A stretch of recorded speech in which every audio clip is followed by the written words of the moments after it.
네, 최근 입안에 담기도 힘들 정도의 엽기적인 사건과 묻지마 사건들이 연이어 터지고 있습니다. 사태의 심각성을 따져보지 않을 수 없습니다. 임준태 교수와 자세한 이야기 나눠보도록 하겠습니다. 어서 오십시오. 예. 네, 일단 그 사건이 저희가 방금 보도로 보내드렸는데 일단 그 34살의 임모 씨입니다. 간단하게 좀 정리를 하면 2014년에는 산부인과에서 출산한 아이를 집으로 데려와서 이틀 동안 방지해놨다가 검은 비닐봉지에 싸서 냉동실에 보관을 했고 또 2년 후죠. 2016년에는 샤워를 하다가 좀 그 정신을 잃어서 깨어보니 아이가 죽어 있어서 같은 방법으로 검은 비닐봉지에 싸서 냉동실에 보관했다. 이런 사건인데 참으로 좀 엽기적인 사건인데 어떤 심리 상태라고 볼 수 있을까요? 일단 뭐 이건 좀 형법적으로 보면 네. 이제 여성들이 그 산후에 어떤 그 분만 직후 또는 분만 중에 네. 그 심리적 불안 상태 네. 이게 이제 뭐 상당히 좀 있는 부분이고요. 아마 그 미혼 여성이고 그 당시에 뭐 30 전후니까 아마 키울 수 없는 네. 특별한 사유가 있다든지 뭐 이런 이제 상황들로 인해서 네. 바로 태어나지 얼마 되지 않은 영아를 이제 사망에 이르게 한 것이 아닌가 이렇게 네. 추정이 되는 거죠. 네. 일단 이제 같이 산 동거남이 있습니다. 작년 한 3년에서 5년 전부터 같이 사겠다는 그런 이야기가 나오고 있는데 같이 산 거는 작년 4월부터 같이 살았다고 하죠. 근데 이 같이 산 동거남이 냉동실에 그 어떤 그 영아 시신이 있었다는 걸 몰랐다고 하는데 그럴 가능성도 있나요? 예, 과거에 이제 우리나라에서 발생했던 그 설해마을 영아 살해 사건, 이제 부부 이게 프랑스인들인데 네. 특히 이제 뭐 이 두 부부의 경우 같은 경우는 이제 매일 같이 살던 상황이 아니고 몇 달에 한 번씩 이렇게 와서 출장도 왔다 갔다 하다 보니까 이 부인의 어떤 그 외모나 신체의 어떤 변화를 이렇게 감지를 못하는 경우가 있었습니다. 이번 사건 같은 경우도 이 동거남이 모를 가능성도 있긴 합니다만은 이제 경찰 조사를 통해서 실제로 몰랐을는지 아니면 이제 단순한 어떤 공범에 대한 어떤 그 자기 책임을 면하기 위한 뭐 항변이 아닌가 뭐 이런 부분도 아마 찾아볼 수 있을 것 같습니다. 일단 뭐 펑퍼짐한 옷을 입고 나왔고 그렇게 만났기 때문에 임신했는지 몰랐다 이렇게 이야기를 하고 있는데 사실 뭐 임신이 꼭 이렇게 펑퍼짐한 옷을 입었을 뿐만 아니라 자세라든지 이런 걸 통해서도 알 수 있지 않겠습니까? 일단 좀 조사가 좀 진행돼야 될 것 같고요. 그리고 일단은 또 다른 또 의문이 있는데 영아의 시신을 냉동 보관했다. 그것에 대해서도 상당히 좀 여러 가지 의문이 나오는데 왜 냉동 보관을 했을까요? 보통 뭐 시신을 숨기거나 그렇게 하지 않습니까? 네. 예, 저도 좀 그 부분을 좀 의아하게 생각했는데 과거에 보면 이제 사실 영아 같은 경우에 이제 사실 사망하게 되면 부피가 작고요.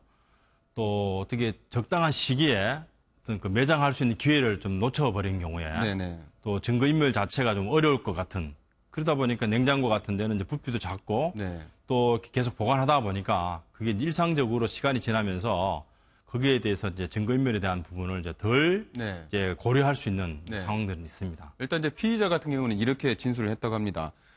미혼모라는 사실을 주위에 알리기 싫었다, 숨기고 싶었다 이런 이야기인데 단지 그런 이유만으로 가능할까요?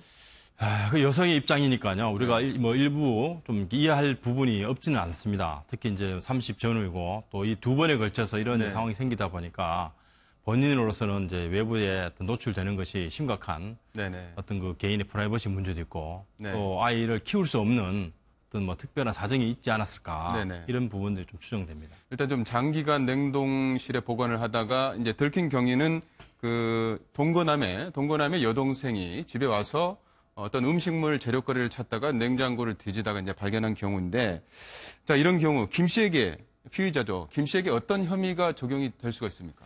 이게 첫 번째 이제 아이를 그 살해 또는 뭐 유기해서 치사하게 이르는 것은 제가 볼 땐 살인죄까지도 갈 수 있을 것 같아요. 왜냐하면 병원에서 태어난 지 며칠 지나서 이제 그 상황이고 두 번째 같은 경우는 뭐 실제 샤워를 하다가 바로 뭐 하루 정도 사이에 아이가 이제 사망했기 때문에 악이죠. 두 번째 경우는 뭐 영아 살해죄.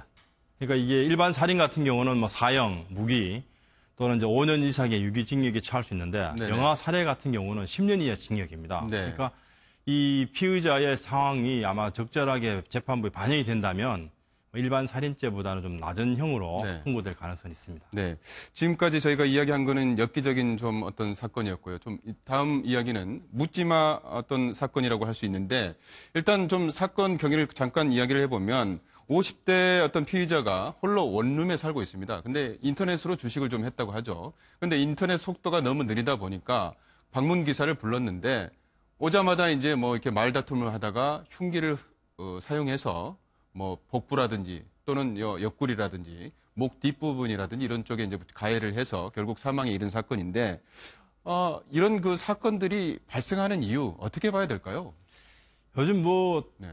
흔히들 이제 묻지마 범죄 네네. 또는 뭐 조금 더 우리가 전문적으로 표현하면 뭐 분노 조절 네. 장애가 좀 분노 조절 장애. 예, 네. 이게 좀 의학적으로 가면 요즘 표현을 쓰는데 네. 좀 이런 최근에 몇몇 사례들을 보면 이런 범죄 심각성을 우리가 느끼게 됩니다. 네네. 일단 분노 조절 장애란 말씀하셨는데 이 피의자 같은 경우에는 그 경찰 조사를 받을 때는 이렇게 크게 이렇게 불안해하지도 않고 정신적으로 어떤 장애가 없다고 그런 경찰들이 이야기를 하는데 분노 조절 장애 뭐 아무에게나 일어날 수 있는 겁니까? 이렇게 큰 사건이 일어날 정도로? 그러니까 이게 순간적인 네. 거죠. 소위 우리가 좀 쉽게 네. 설명을 드리면 화를 네. 이렇게 참지 못하는 네. 보통의 사람들은 어느 정도 이제 감정이 격앙되더라도 좀 시간이나 자기 스스로 노력을 통해 좀 이게 가라앉을 수 있는데 네네. 이런 경우에 사람들은 그 어떤 순간에 그 네네. 분노가 자제되지 않으면서 네. 폭행이나 어떤 그 심각한 강력 범죄로 이어질 수 있는 네, 이런 경우에는 형벌이 어느 정도 떨어집니까? 아무래도 이제 이 부분이 정신병질이나 또는 심신미약의 상태로 이제 법정에서 인용이 된다면 네네. 심한 경우는 뭐 처벌 안 받을 수도 있고요. 네. 또 보통의 경우는 이제 감경이라 그러죠. 보통 네네. 이제 자기가 받을 수 있는 형의 한 절반 정도는 이게 이제 좀 그러니까 감해줄 수 있는 그런 이제 유형이 될 수 네. 있습니다. 지금 이번 사건 같은 경우하고 또 양산에 얼마 전에 그 아파트 외벽에 도색 작업을 하던 분의 어떤 작업자의 밧줄을 끊어서 사망하게 한 그런 사건이 좀 비슷한 게 이번 사건 경우도 그 인터넷 수리 기사가 아내도 있고 또 80대 노모도 있고 대학교 다니는 자녀 2명까지 있어서 상당히 안타까운 사건인데 이런 사건들을 좀 미연에 방지할 수 있는 대책이라든지 방법이라든지 정책이라든지 이런 게 있습니까? 사실 이게 이제 쉽지 않은 부분이고요. 좀 제가 일상적인 우리 생활에서 요즘 이제 뭐 보복 운전 같은 경우도 많이 네네. 생기잖아요.